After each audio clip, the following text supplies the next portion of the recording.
Even though these early stormtroopers from the Bad Batch have just been introduced, we already have pilots, mud troopers, security troopers, and way more that nobody asked for. So I know you guys are more invested in the clone and stormtrooper designs than the actual shows at this point, so allow me to break down every canonical variation of the TK Trooper from the animated Star Wars universe we've seen so far, minus stuff from episode 5, because I'm making this video early, and unfortunately, unlike Dave Filoni, I haven't invented time travel yet. Like clone trooper armor, TK stormtrooper armor comprised of white armor plates worn over a black body glove. Its most contrasting feature was the helmet, repurposed from the cancelled design for Phase 3 clone trooper armor.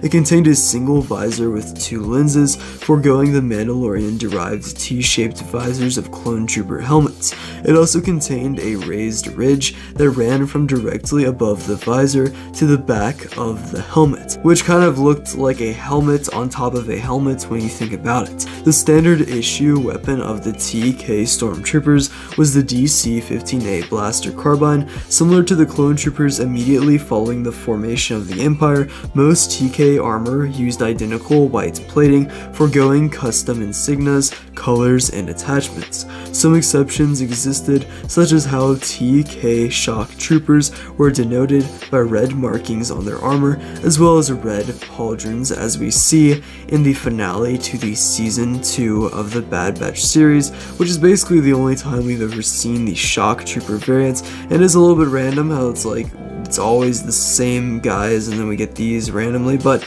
they are pretty cool, I will admit. And going over sort of Imperial shock troopers, at least, it would appear that they were high-class stormtroopers selected from the Stormtrooper Corps of the Galactic Empire, and this new generation of shock troopers, predecessing the clone trooper shock troopers, specialized in heavy weapons on the battlefield, forming elite frontline forces of the Empire. They also served as high-end security forces on Coruscant, as well as bodyguards for Emperor Palpatine. So this is specifically from the Wikipedia article on the Imperial shock troopers, which was not really taking into account the actual TK variant, but it is very fair to assume that it would basically just be an early variant of this, and more or less the same thing in concept.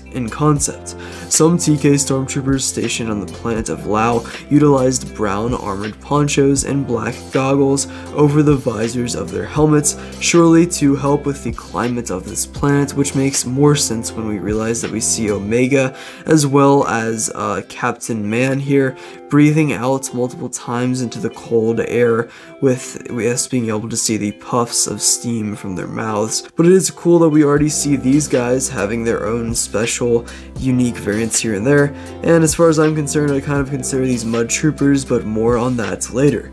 Conscription trooper pilots wore TK stormtrooper armor that was outfitted with life support gear and air supply hoses that connected to the filtration system of their helmets. Around 18 BBY, a conscription trooper pilot flew a new class attack shuttle,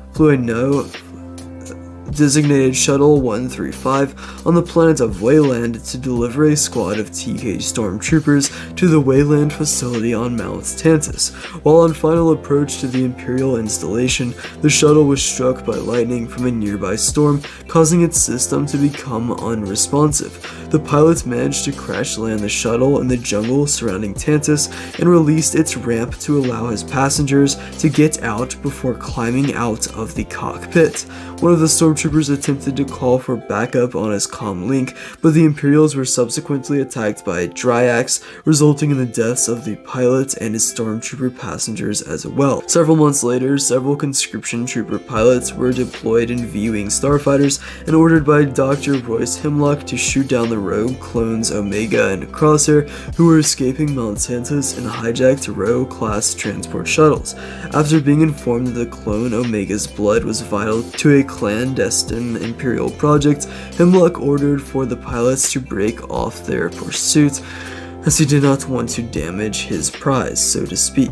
a contingent of shock troopers deployed to the clone army's homeworld of Camino in the aftermath of Order 66 was there as well. With the end of the Clone Wars and Palpatine's ascension as Galactic Emperor, Imperial clone shock troopers became the elite forces of the new Galactic Empire. Though they retained their Phase 2 clone trooper armor during the early days of the Imperial era, in time the shock troopers upgraded to a customized version of stormtrooper armor. By then the Empire had chosen to supplant clones with birth-born human soldiers, which is what we see the TK troopers actually being, and they still kind of suck, which is annoying, but whatever, maybe they'll get better later on in the show. Moving back over to the quote-unquote mud troopers, which from everything I've read, these guys don't really even count as mud troopers, but I think they kind of fit the design with the goggles and everything, and how they're just kind of in this colder, rundown planet. Anyway, actually looking over the Imperial Army troopers, they were outfitted with a set of armor similar to Imperial officer battle armor, which covered the torso, shoulders, and upper arm. Sound familiar? Polarized goggles and respirator masks could be issued to filter out toxic substances in hostile environments, as seen on Mimban in Solo. The set also featured optional helmets, shin guards, a colored bicep bands that denoted the trooper's position, with red indicating a soldier and white indicating a medic. As seen within the Aldani garrison, troopers could forego the combat helmet in favor of an Imperial kepi. Troopers wore olive green, colored utility fatigues with and gray armor.